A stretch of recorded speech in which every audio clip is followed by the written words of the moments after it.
sehingga kami sampai pada tujuan yang telah Tuhan tetapkan. Pakai firman Tuhan, pakai ibadah hari ini, membuat hidup kami bergantung kepadamu. Kami bersyukur, dalam nama Yesus kami berdoa. Haleluya. Amin. Silakan duduk.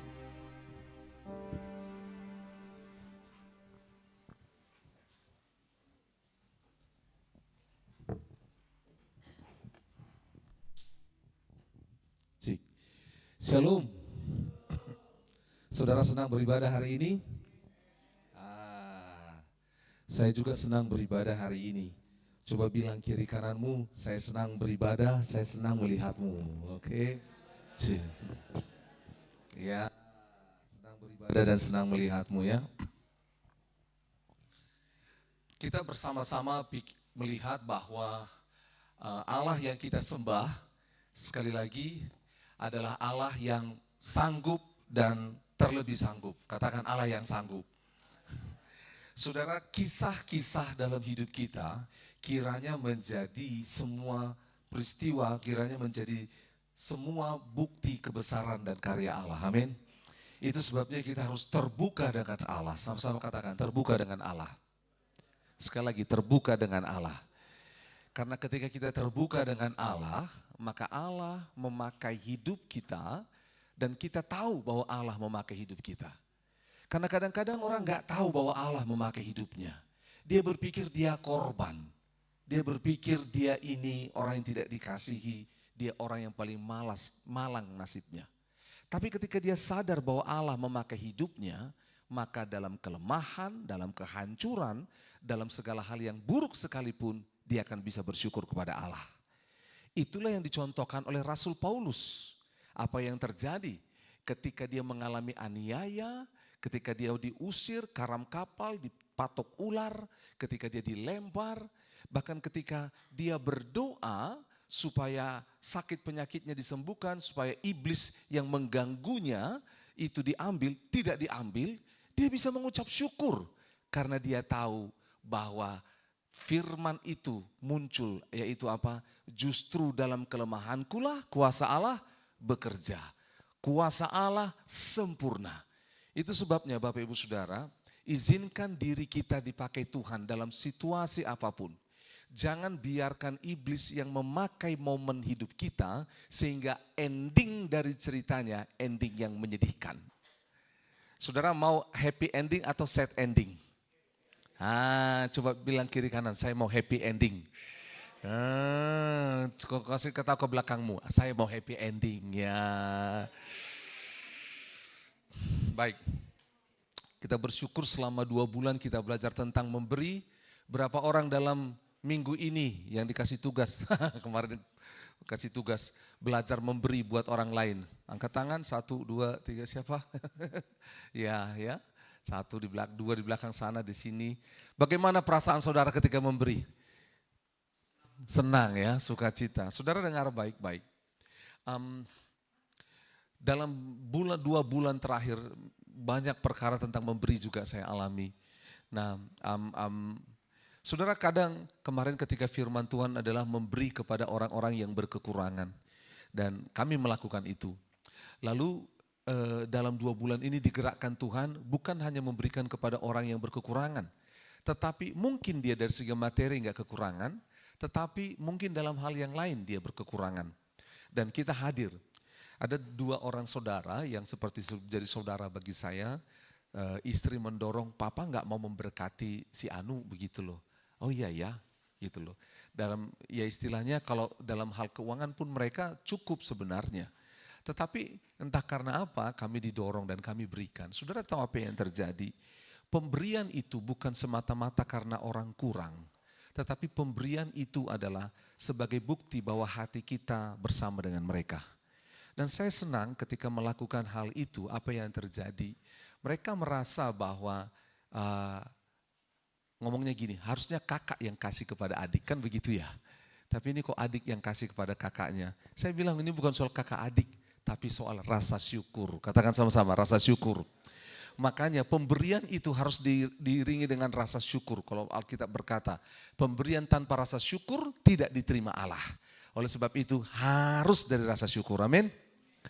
Nah, hari ini dalam bulan Agustus kita akan belajar firman Tuhan, tema besarnya adalah merdeka.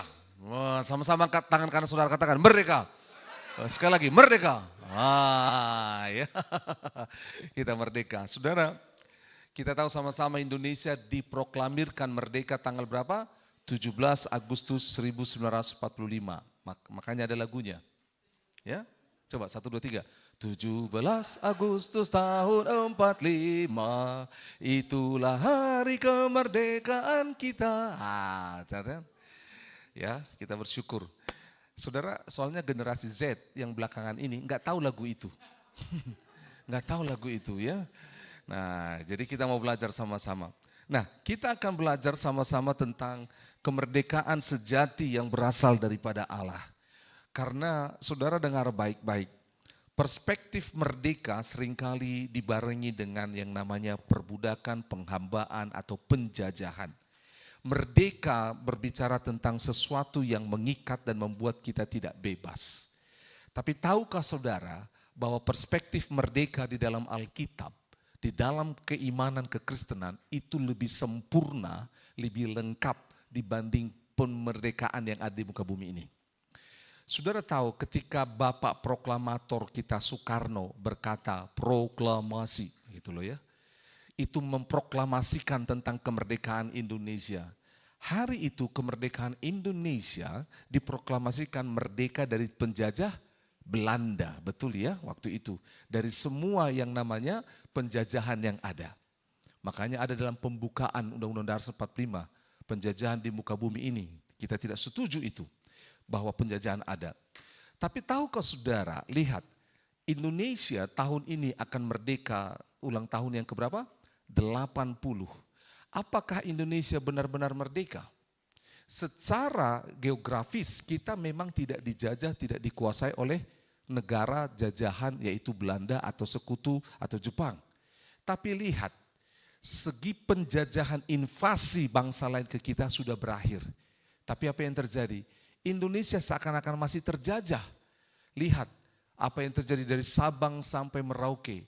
Pembangunan belum merata, betul? Kesejahteraan rakyat, pendidikan, makan minum dan semuanya. Saudara, seringkali kemerdekaan itu hari ini bukan hanya bicara soal penjajahan lagi. Berbicara tentang equal, kesamaan gitu loh. Kenapa orang di Jawa, di Sumatera lebih dibanding Indonesia Timur? Itu saudara dengar baik-baik.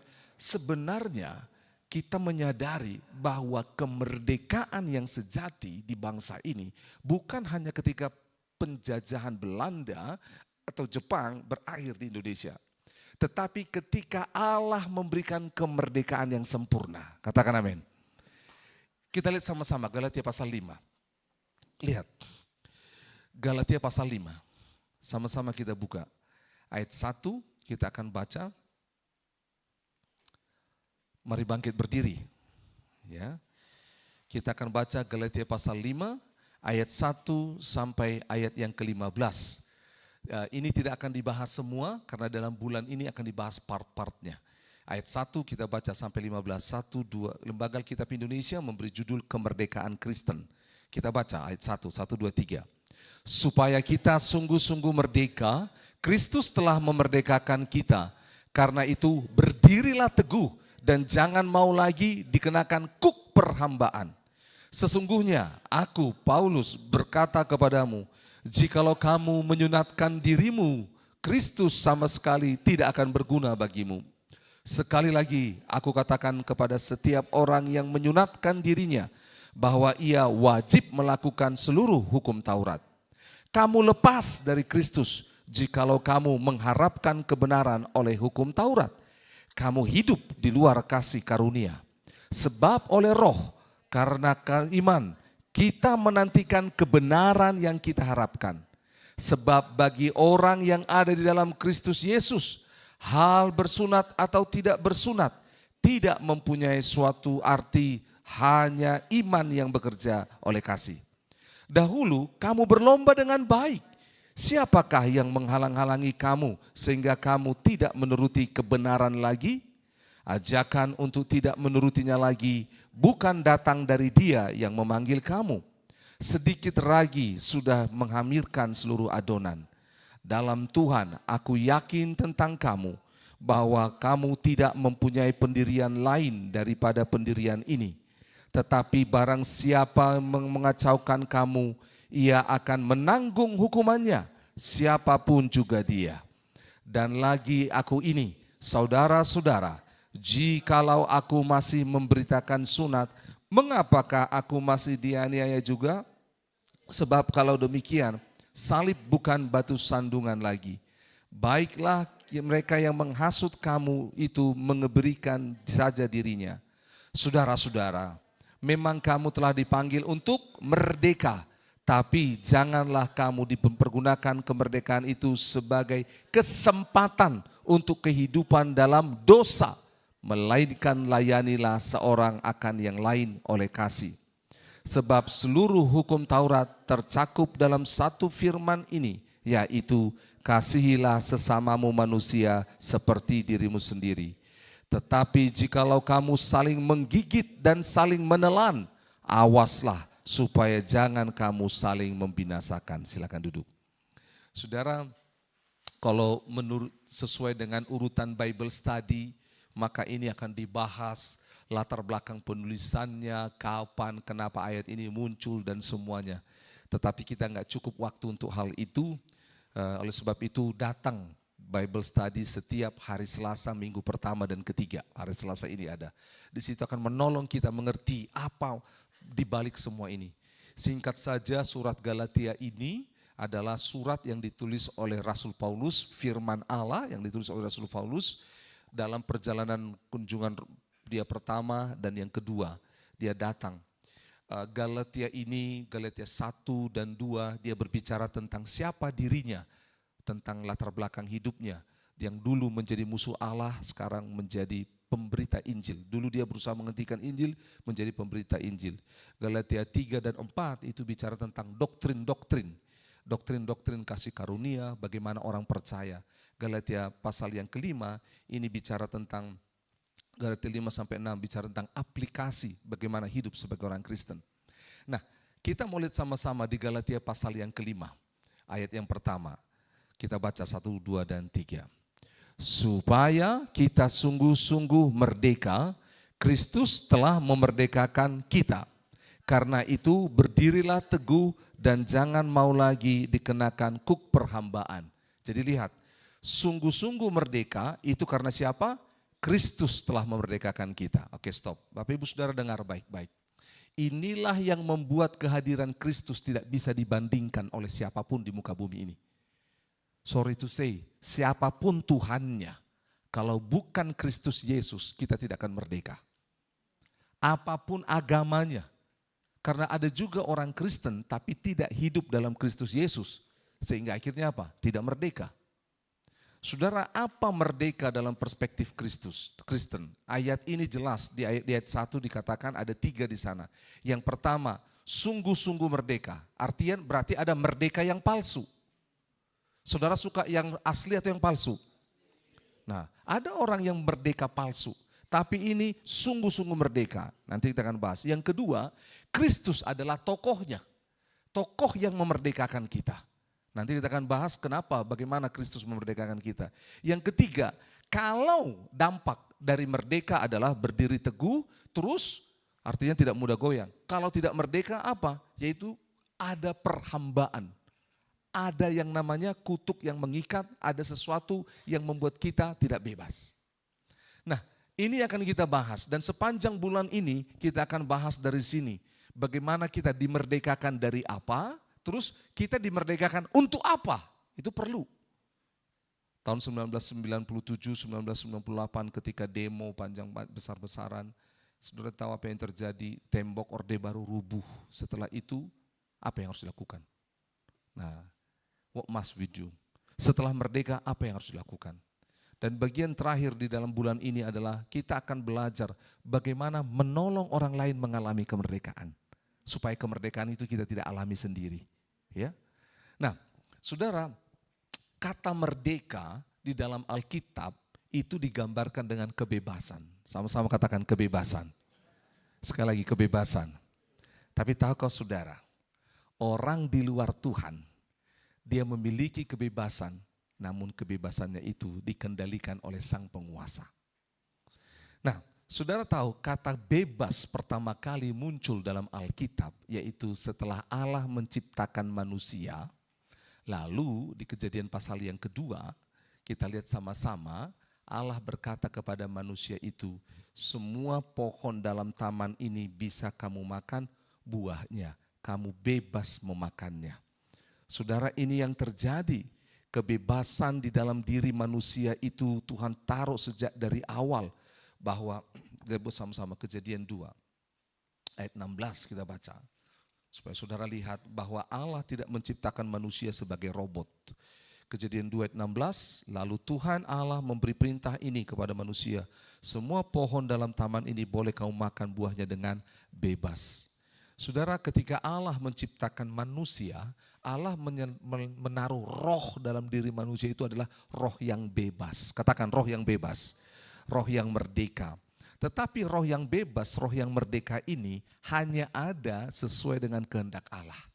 Kalau melanggar keluar dari kehendak Allah, maka itu menjadi tidak bebas. Oke, saya ambil contoh. Ada anak rohani saya namanya Gunawan. Nah, Gunawan itu singkatan, gundul namun menawan. Iya. Memang dia ini gundul orangnya. Saudara tahu apa yang terjadi? Gunawan ini menarik sekali karena begini. Dia dikenal sebagai kalau umpamanya ada orang berantem di kampung, pasti dia biang keroknya. Nah, gitulah. Kalau ada pokoknya yang rusuh, kacau, pasti dia di sana. Gitu loh. Ada di antara saudara seperti itu? Ya. Nah, satu kali saya dapat namanya. Lalu saya terima, saya datang di kelasnya. Permisi, ada namanya Gunawan di sini? Tidak ada. Jadi Gunawan ini sebenarnya perawakannya dia lebih pendek dari saya, tapi karena sesuatu dalam dirinya dia sangat pemberani. Lalu saya cari di kelas lain, gak ada. Lalu ada yang kejar dia, bilang, Wan, ada yang cari kau. Siapa? Ada, pokoknya sepertinya dia orang yang lebih tua dari kita. Oh iya, datang. Siapa cari saya? Siapa cari saya? Saya bilang, saya. Ada apa? Itu loh, karena memang dia orangnya ya begitu ya. Saya itu, enggak ada apa-apa. Kenapa cari saya? Saya dapat namamu, lalu kami berdoa, kami mau ajak kamu supaya ikut persekutuan, supaya hidupmu berubah. Hah? Buat apa? Wah, itu loh. Akhirnya pendekatan, ngobrol, dan akhirnya dia ikut persekutuan. Ketika dia ikut persekutuan, ikut gereja kita, dia mulai agak beda hidup di sini ya. Model ibadahnya, dia tidak tepuk tangan, dia tepuk tangan. Dia berdoa, dia dengar firman Tuhan. Saudara, setelah dia dengar firman Tuhan, dia makin tertarik. Sampai satu kali dia mengalami kelepasan dalam ibadah. Dia mengalami baptis yang Roh Kudus dan semuanya. Satu kali dia bilang begini, saya mau bertumbuh, Kak boleh muridkan saya PA-kan dia, saya muridkan. Saudara tahu dalam perjalanan pemuridan itu tiba-tiba begini, satu kali ada 4 orang yang lain bersama dengan dia, jadi 5, mereka saya 1, 6. Dia bilang gini, Kak saya mau ambil keputusan hari ini. Hah? Keputusan apa? Saya mau meninggalkan Kristus. Kaget kita semua, ada apa? Kenapa Wan? Sabar dulu, kenapa Wan? Soalnya di dalam Kristus saya tidak bebas. Saya terikat dalam Kristus. Saudara bayangkan, saya mulai bingung. Maksudnya apa? Terikat dalam Kristus, tidak bebas. Iya, karena saya sudah dalam Kristus, saya tidak bebas lagi berdosa. Saya tidak bisa cium pacarku lagi. Saya tidak bisa nipu lagi. Saya tidak bisa pukul orang lagi. Saya tidak bisa lampiaskan amarahku lagi. Wah, maksudnya? Jadi bagi dia berdosa itu adalah kebebasan. Gitu loh. Dengar baik-baik. Itulah sebabnya dikatakan tadi, benar-benar merdeka. Karena sekalipun kita dalam Kristus, kita kadang-kadang salah memikirkannya. Jadi bebas di dalam firman Tuhan adalah bebas untuk melakukan kehendak Allah. Bukan bebas semau kita dan itu melanggar kehendak Allah. Beda. Itu sebabnya orang-orang yang berkata bebas di dalam Alkitab adalah orang-orang yang dibebaskan untuk dia datang kepada Allah. Simbol perbudakan terbesar di perjanjian lama adalah bangsa Israel ditahan di Mesir, perbudakan di Mesir. Lihat, itu tadi ya. Bagian yang ketiga yaitu dampak ketika seorang tidak merdeka. Mereka diperhamba, sama-sama katakan diperhamba. Gambaran terbesar di perjanjian lama adalah bangsa Israel diperhamba. Lihat apa yang terjadi. Mereka tidak punya hak untuk menentukan jam makan, jam tidur, jam kunjungan, Mereka nggak punya hak untuk nonton, main handphone, nggak punya hak untuk sekolah, nggak punya hak untuk malam mingguan.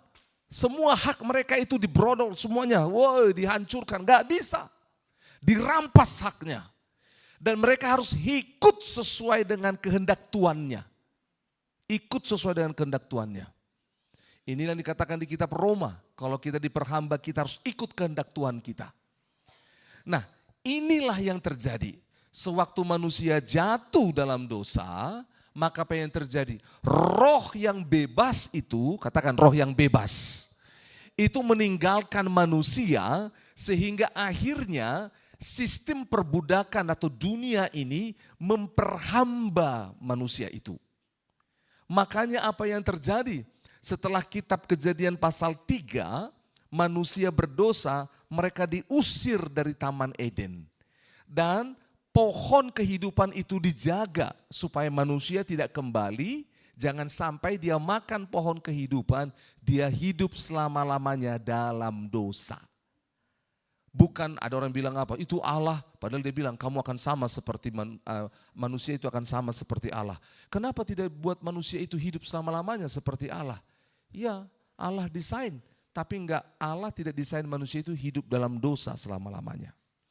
Nah saudara, sejak kejadian itu manusia jatuh dalam dosa, dosa menguasai manusia dan dari situlah mulai terjadi yang namanya perbudakan dosa. Dari situlah mulai yang namanya roh Allah dari dalam diri manusia tidak berkuasa dalam diri manusia. Sehingga roh dunia ini menguasai manusia.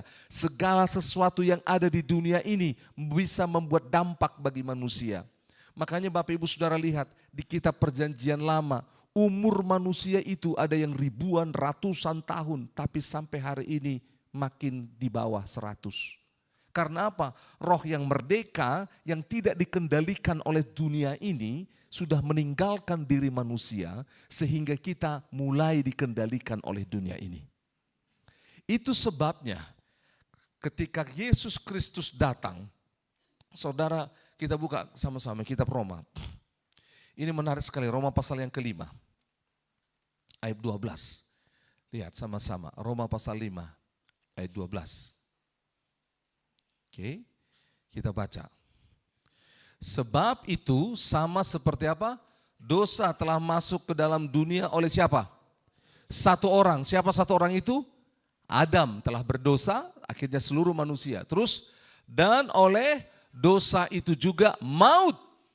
Demikianlah maut itu telah menjalar kepada semua orang. Karena semua orang telah berbuat dosa. Oke ya, ini saya boleh ambil contoh. Lihat baik-baik. Adik, mari maju sini. Ya, contoh, lihat sini. Saya kasih contoh saudara. Oleh karena satu orang namanya Adam, manusia berdosa. Jadi dosa itu bukan karena apa yang kita lakukan. Dosa adalah karena identitas kita sebagai orang berdosa. Contoh, ini contoh. Saya suku Tapanuli, orang Batak. Adik ini suku Papua. Oke ya. Ingat, saya suku apa tadi? Tapanuli, Batak. Dia suku dari Papua. Saya tanya sama saudara, dia kan sudah dari suku Papua, saya dari suku Batak. Apakah dengan cara rambut lebih keriting, dia menjadi semakin Papua? Tidak. Contoh saya orang Batak. Apakah dengan semakin saya menambahkan sesuatu, saya menjadi semakin Batak? Tidak. Maksudnya apa? Sejak dari sononya, dia sudah dari suku Papua, saya sudah dari suku Batak. Maaf, mau diubah pun gaya rambutnya, apakah suku Papuanya berubah? Tidak. Mau diubah pun warna kulitnya jadi glowing? Tidak. Saya juga orang Batak. Mau saya ngomong saya pernah tinggal di Sunda, jadi saya bahasa Sunda. Saudara tahu, sehebat apapun saya bahasa Sunda, ketika saya ada di tanah Sunda, mereka tahu bahwa saya orang Batak.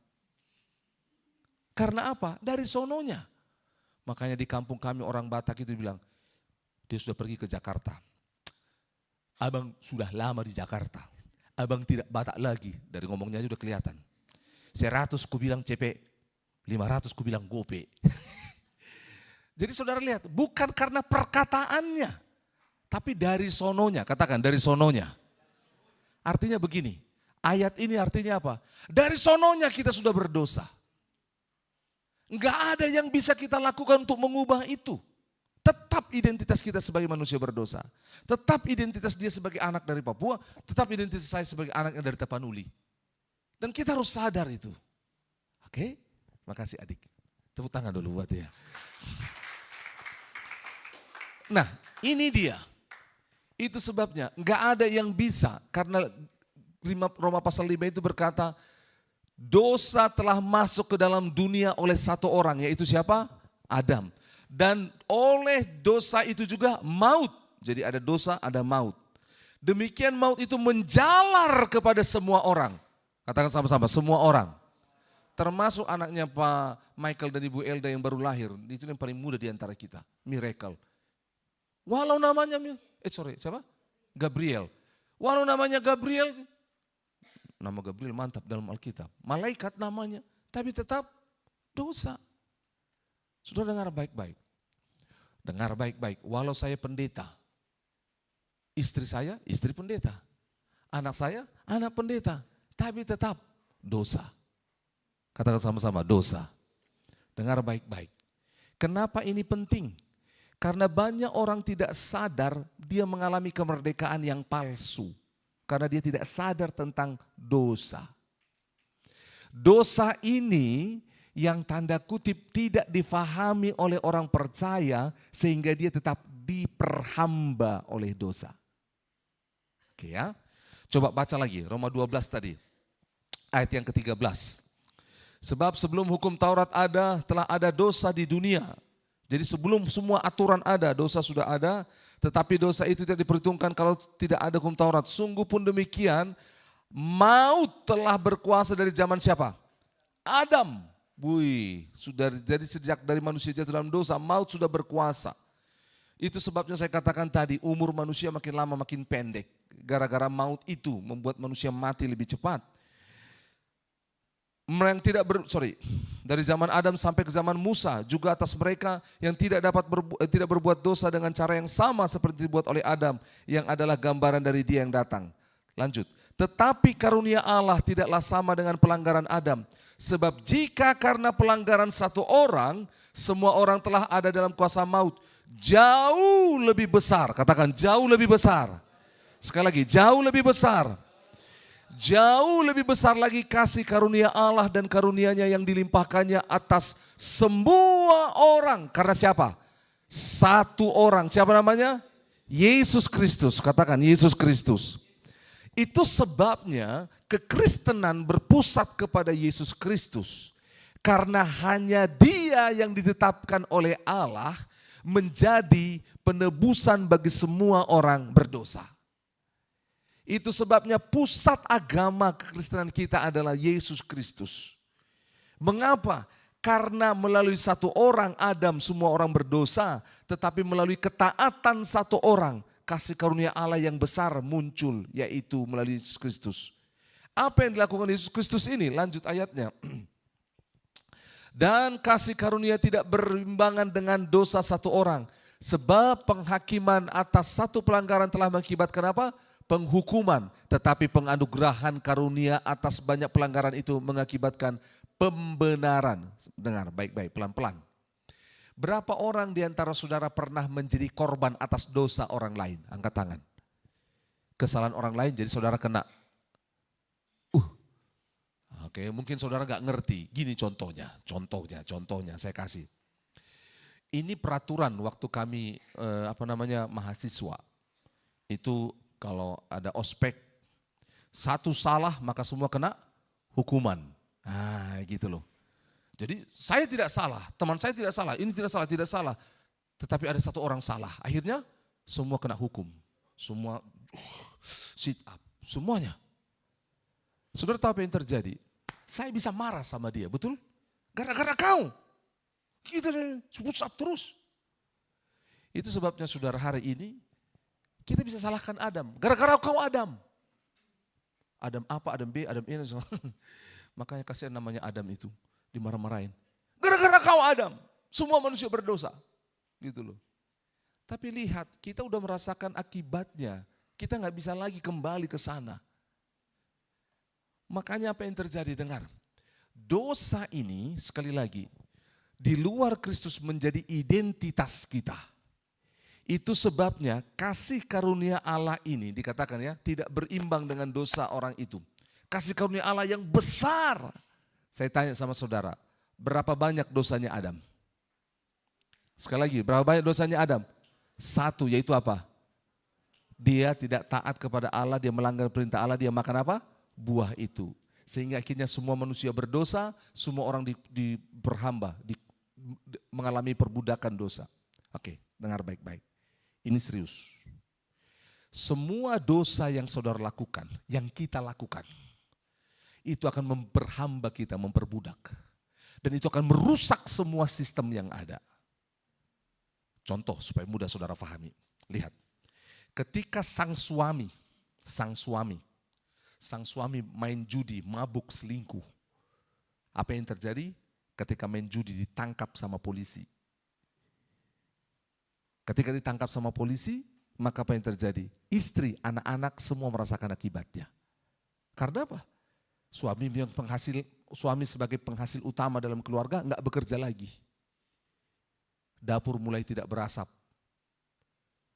Karena enggak ada yang dimasak di sana. Anak-anak sudah mulai tidak sekolah. Ini akibat dosa dengan semuanya. Bukan hanya itu, anak-anak masih sekolah, tapi dimunculkan di televisi. Bapak saya pakai baju orange. Bapak saya ketengan korupsi, jadi malu. Lihat akibat dosa. Dengar baik-baik. Kenapa saya harus sampaikan ini?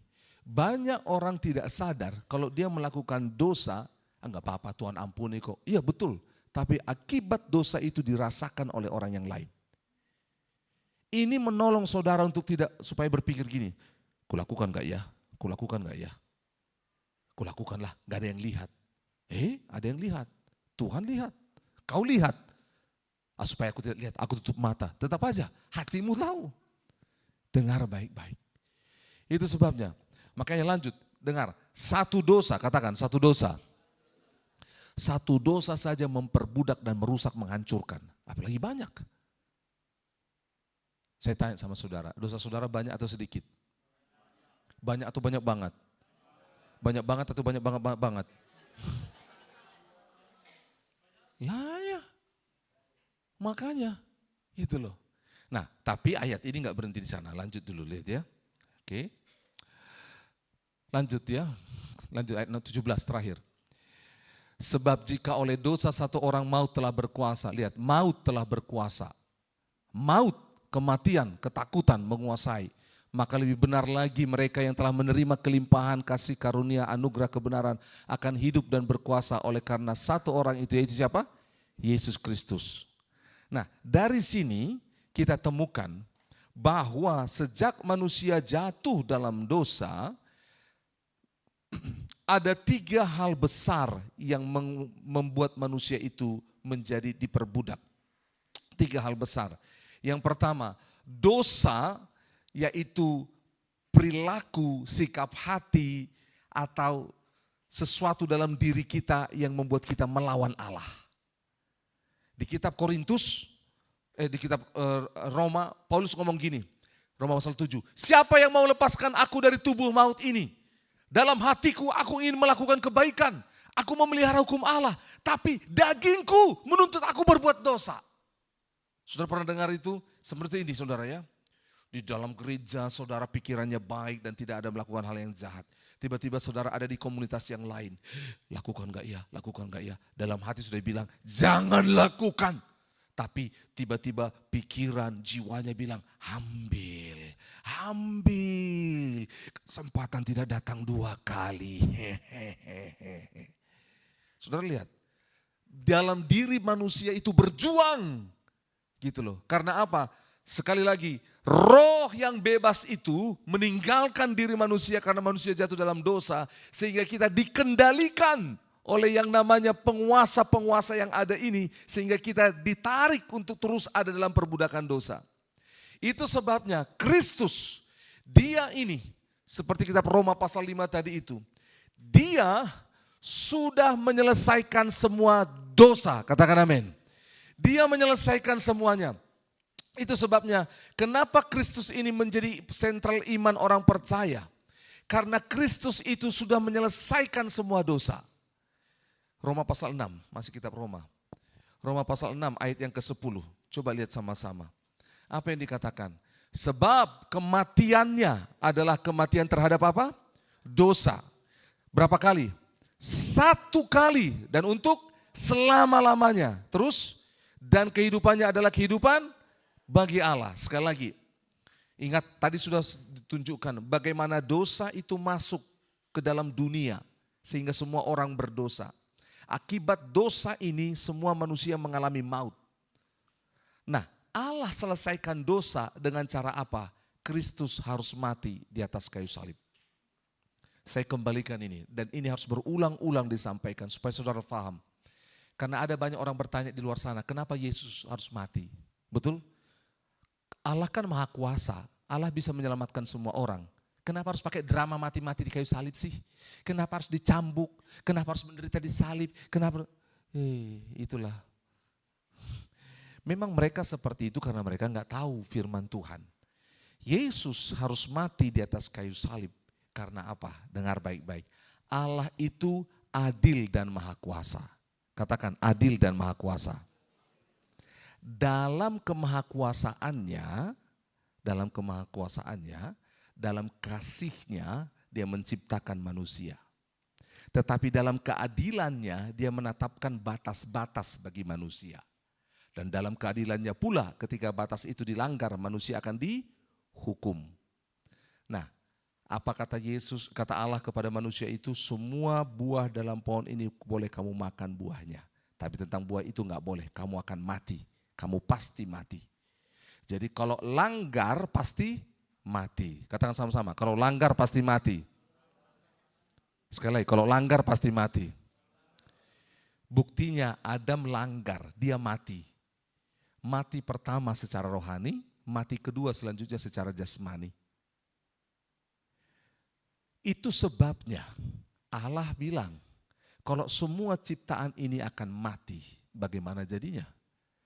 Allah punya solusi, yaitu apa? Dia memberikan dirinya menjadi firman yang hidup dan firman itu menjadi manusia. Dialah di dalam keadilan Allah yang menanggung semua dosa manusia. Jadi semua dosa, semua maut itu ditaruh dalam diri Yesus. Dialah yang harus mati supaya kemahakuasaan, supaya kasih Allah itu sampai kepada kita.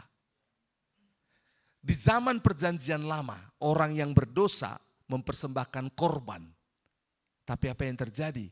Korban itu tidak bisa menghapus semua dosa manusia. Korban itu membuat manusia tetap melakukan dosa lagi.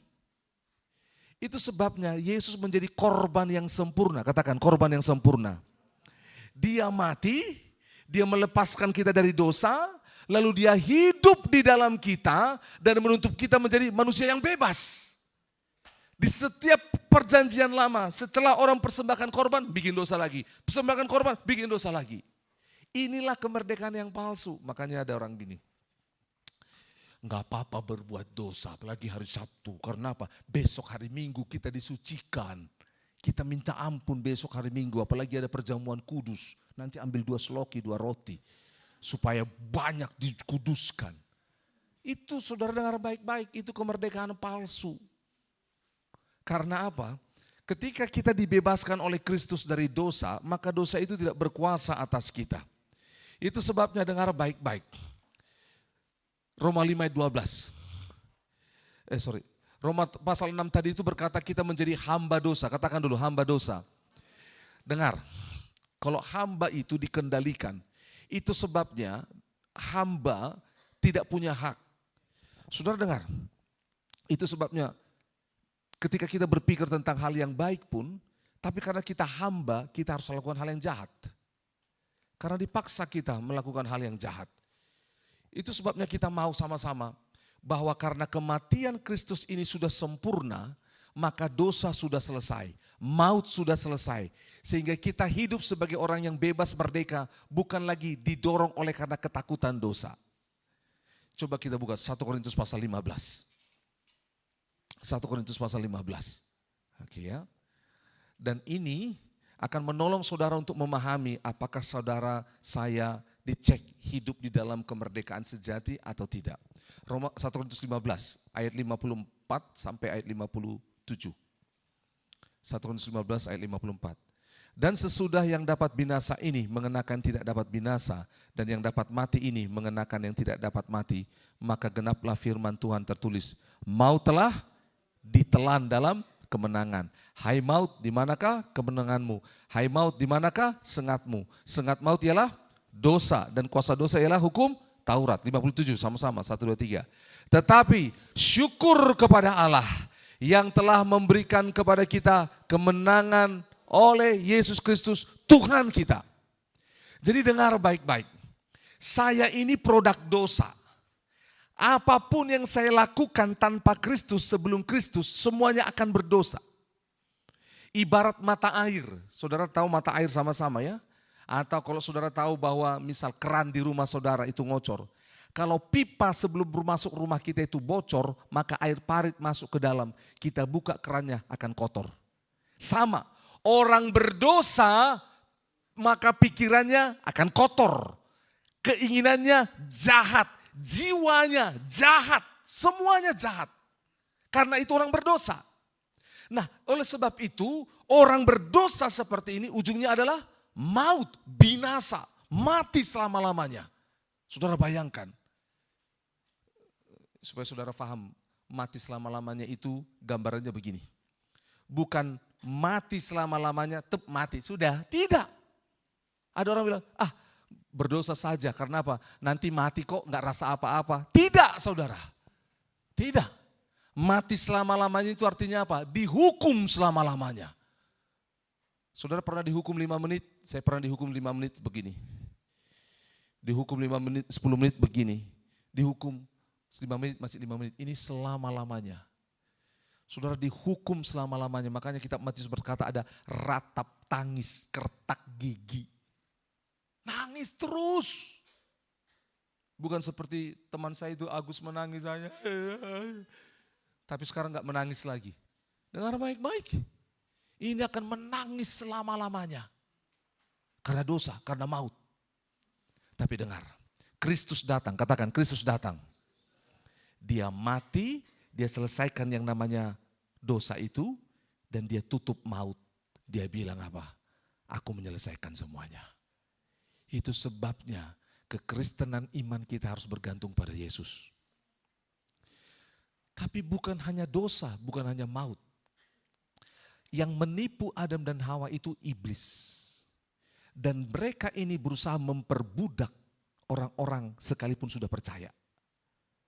Kolose pasal 1. Lihat, Kolose pasal 1.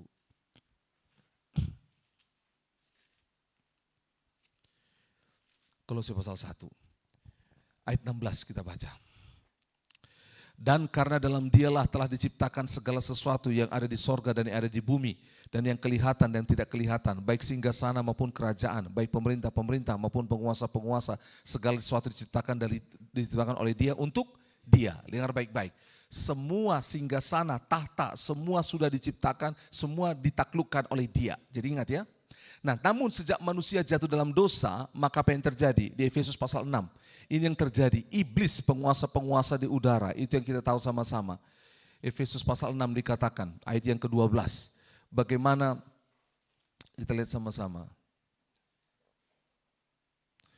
Efesus pasal 6, karena perjuangan kita bukanlah melawan apa? Darah dan daging, tetapi melawan siapa? Pemerintah-pemerintah, melawan penguasa-penguasa, melawan penghulu-penghulu dan dunia yang gelap ini, melawan roh-roh jahat di udara. Jadi lihat apa yang terjadi. Selain dosa, maut yang membelenggu manusia, ini juga. Maka dikatakan di 2 Korintus pasal yang keempat, kamu diperbudak oleh kuasa kegelapan dunia ini. Pikiranmu dibutakan, kita dibutakan oleh penguasa di dunia ini. Makanya lihat apa yang terjadi waktu pernah pelayanan di penjara. Tanya, dos, apa yang membuat Bapak di penjara? Saya di penjara karena saya hilaf. Hilafnya apa? Maaf, itu ponaan di rumah, saya hilaf, saya enggak bawa dia ponaan, maaf, dia perkosa. Terus ada, kenapa kalau Bapak dosanya hilaf? Biasanya kalau hilaf itu satu kan ya, ini dia bilang hilaf. Kenapa bisa hilaf? Saya pulang sampai di rumah, sebenarnya saya mabuk, stres dalam pekerjaan. Tiba-tiba istri saya marah. Lalu karena istri saya marah, saya KDRT, akhirnya saya di penjara. Saudara dengar baik-baik, semua hal dikendalikan. Jadi jangan pikir bahwa hari ini, bahwa saudara dan saya itu lepas dari semua faktor yang pernah dialami oleh manusia sejak jatuh dalam dosa. Itu sebabnya saudara, ketika kita ada dalam Kristus hari ini, aku tidak berdosa, hukum Taurat tidak berkuasa lagi atasku, maut tidak berkuasa atasku lagi, dan kita tahu bahwa roh jahat tidak berkuasa atasku, dan inilah yang menolong kita sebagai orang merdeka berjalan dalam hidup ini. Karena apa? Dengar baik-baik, iblis, dosa ini ada dalam diri kita yang paling dalam. Iblis itu ingin membuat dosa itu bangkit dari dalam diri kita supaya kita diperbudak olehnya. Dikembalikan, dibuat supaya kita mahir dalamnya. Gitu loh. Ada analogi sederhana. Saya nonton film Hulk, Bruce Banner yang ini bukan yang Avenger. Jadi dia itu ditemukan kalau denyut jantungnya gitu ya, di atas berapa ratus itu dia akan berubah menjadi Hulk gitu loh. Sehingga akhirnya apa yang terjadi? Dia diberikan alat supaya Hulknya tidak keluar. Pernah nonton film itu ya? Nah, dengar baik-baik. Inilah yang dibuat oleh iblis hari ini. Inilah yang diadakan oleh dunia hari ini. Yaitu apa? Memancing supaya natur dosa dalam diri kita yang sudah diselesaikan oleh Yesus itu bangun. Bangun. Contoh. Sudah dari rumah pergi dana santai ini segala macam, tiba-tiba jalanan macet dan segala macam.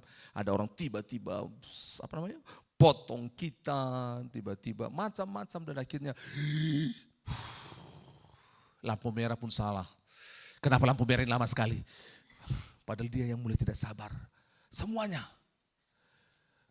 Sampai tempat ibadah. Kenapa lagunya tidak menarik? Kuncinya salah.